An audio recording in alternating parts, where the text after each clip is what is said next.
Hello viewers, আসসালামু আলাইকুম। আজ আমরা রওনা হলাম নরসিংদী ড্রিম হলিডে পার্কের উদ্দেশ্যে।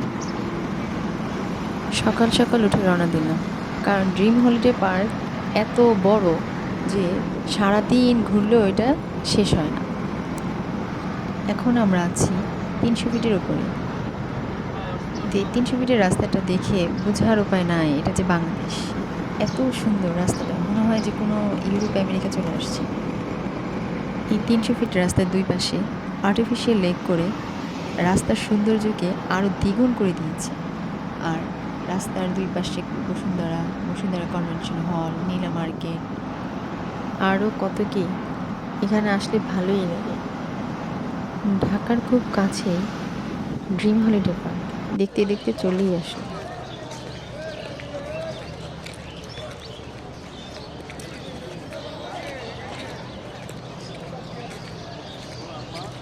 এখানে গাড়ি পার্কিংয়ের সুব্যবস্থা আছে, বিশাল বড় এরিয়া নিয়ে। ঢুকে পড়লাম আমরা ড্রিম হলিডে পার্কের ভিতর। আর ভিতরে ঢোকার পরে দেখি অনেক মানুষের গ্যাদারিং, মানে প্রতিদিন হাজার হাজার মানুষ এই ড্রিম হলিডে দেখতে চলে আসে।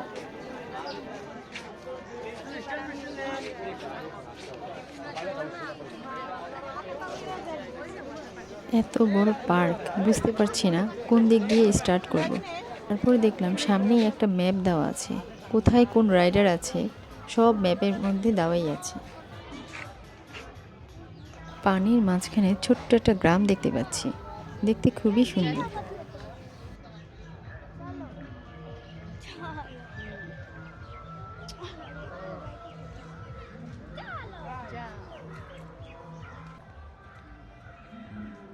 দুইটি বাস অ্যাক্সিডেন্ট হয়ে মনে হয় যে মাটির নিচে ঢুকে গেছে, কিন্তু এটা মাটির নিচে একটি রাস্তা তারা তৈরি করেছে। তারপর দেখেন দুই হাত দিয়ে মনে হয় যে একটি গাছ ধরে আছে।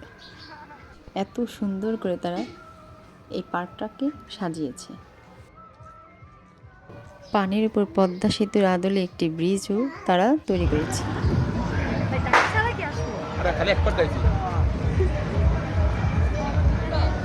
এত সুন্দর এই পার্কটি, সবাই শুধু ছবি তুলছে আর ভিডিও করছে, দেখতে ভালোই লাগছে।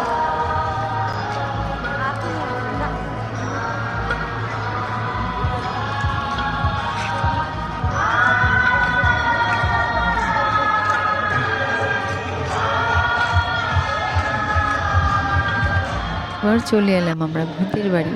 ও বাবা, সে কি ভয়ঙ্কর, ঢুকলেই ভয় লাগে।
শেষ, শেষ, শেষ।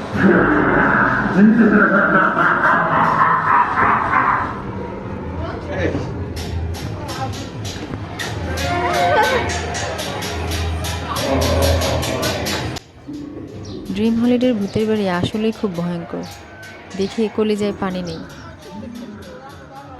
এবার স্টিমারে করে সেই আদর্শ গ্রামটা দেখার জন্য উঠে পড়লাম। দেখেন এত সুন্দর, যতই দেখছি ততই মুগ্ধ হয়ে যাচ্ছি।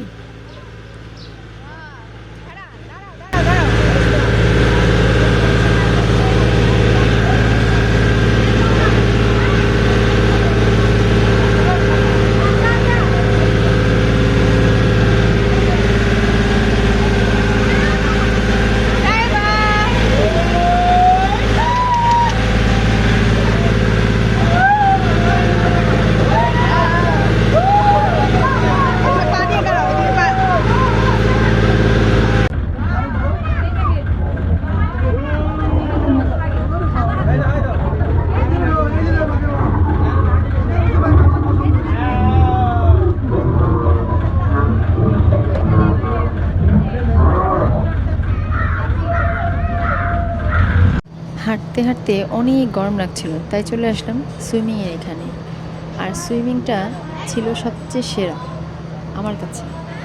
সবাই খুব এনজয় করেছে এই সুইমিংয়ে, বিশেষ করে বাচ্চাদের জন্য খুবই একটা মজার জায়গা। আরও অনেক রাইডার আছে। আমার ভিডিও অনেক বড় হয়ে যাবে, তাই আমি এগুলো দিচ্ছি না। আজকের মতো এখানেই শেষ।